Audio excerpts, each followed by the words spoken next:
అన్న నువ్వు సీఎం అని మేమందరం చాలా సంతోషపడ్డాం, నిరుద్యోగుల సీఎం అని ఇంకా సంతోషపడ్డాం. కానీ తర్వాత ప్రెస్ మీటింగ్లలో నేను గుంపు మేస్తిరినన్ను. నిజంగా నీకు గుంపు మేస్తిరుకున్న లక్షణాలే ఉన్నాయన్న. ఈ గుంపులో కూడా దిమాగ్ లేనివాడు వచ్చి నీకు లీగల్ ఇష్యూస్ అని చెప్పిండు.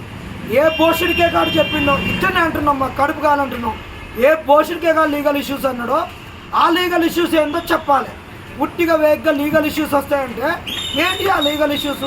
ఇవాళ ఎంతమంది జడ్జీలు ఉన్నారు, ఎంతమంది రిటైర్డ్ అయిన వాళ్ళు ఉన్నారు, ఎవరికి లేని లీగల్ ఇష్యూస్ ఎట్టొస్తున్నాయి? ఫస్ట్ నుండి చెప్తున్నాం, లీగల్ ఇష్యూస్ అని చెప్పేది ఓన్లీ బల్మూరు వెంకట్ ఒక్కడే. ఆ బల్మూరు వెంకట్ చెప్పిన నీ కాడికి వాళ్ళు వచ్చిన లెవెల్ వాళ్ళు వచ్చినా కూడా మాకు తెలుసు. వాళ్ళందరికీ చాలామందికి పదవులు రాలేదు, నీకు ఎదిరించి చెప్పలేరు, నిన్ను అన్న ఇది చేస్తే కరెక్ట్ అని చెప్పలేరు.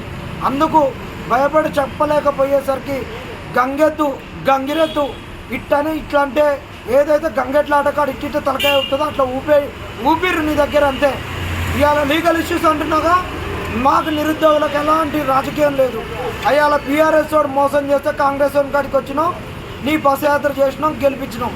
ఈరోజు మాకు నష్టం జరుగుతుంది. ఖచ్చితంగా ఎల్లుండి కేసీఆర్ అపాయింట్మెంట్ తీసుకుంటాం. ఆయన 2016లో 400 పైచీలకు పోస్టులు ఇస్తే మేము ఈ సరిపోవని అంటే సప్లిమెంటరీ నోటిఫికేషన్ ఇచ్చి దాదాపు 700 పోస్టులు పెంచిండు. కేసీఆర్ దగ్గరికి పోయి ఏ లీగల్ ఇష్యూస్ వస్తాయో అవి వచ్చినాయి, మరి ఎట్లా వస్తాయి సార్, వాటిని రిజాల్వ్ చేయాలని కేసీఆర్ సార్ను కోరుకుంటాం. ఇక్కడ మళ్ళీ మీరు రాజకీయం చేయొద్దు, దయచేసి చెప్తున్నా. నేను నీ గురించి బస్ యాత్ర చేసిన వాళ్ళనే మీ కాంగ్రెస్ వాళ్ళ కన్నా ఎక్కువ బీఆర్ఎస్ వాళ్ళ బట్టలు కూడా వీకినాను. సూర్యాపేట నియోజకవర్గంలో వాళ్ళు పోస్టులు అమ్ముకున్న కారణమైనా ఎక్కడైనా స్థానికంగా జరిగిన సమస్యలపైన, ఉసుక దందాలపైన ఈరోజు కాంగ్రెస్ అన్ని ఇప్పుడు కన్నోలు కప్పుకొని తొడలు కొట్టేటోళ్ళు, మిస్సాలను దువ్వేటోళ్ళను, నెత్తులు దువ్వేటోళ్ళను, ఈరోజు ఎగిరి గంగెత్తులు లెక్క ఎగిరేటోళ్ళ కన్నా ఎక్కువ కష్టపడ్డారు. నేను అంత నా అటెంప్ట్ మర్డర్ 2 జరిగిన తట్టుకున్నానే మీకు సవాల్ ఇస్తున్నా. ఎవరన్నా లీగల్ ఇష్యూస్ అంటే రౌండ్ టేబుల్ కాన్ఫరెన్స్ పెడదాం.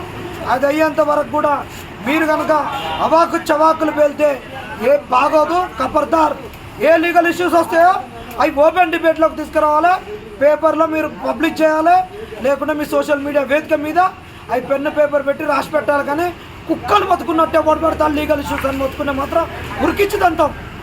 ఖబర్దార్, ఏమనుకుంటారో ఊరికే వేగ్గా మాట్లాడతారా? మాకు తెలియలేదు, సోయలేక మిమ్మల్ని అడుగుతున్నావా? ఏది పడితే అది ఎవరు లేడని.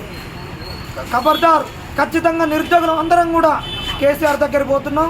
కేసీఆర్ని ఇష్యూలో ఇన్వాల్వ్ చేస్తాం. కేసీఆర్ న్యాయ చిక్కులు ఏమవుతున్నాయో ఆయనతోటే పరిష్కరించాలని మేము కోరుకుంటున్నాం.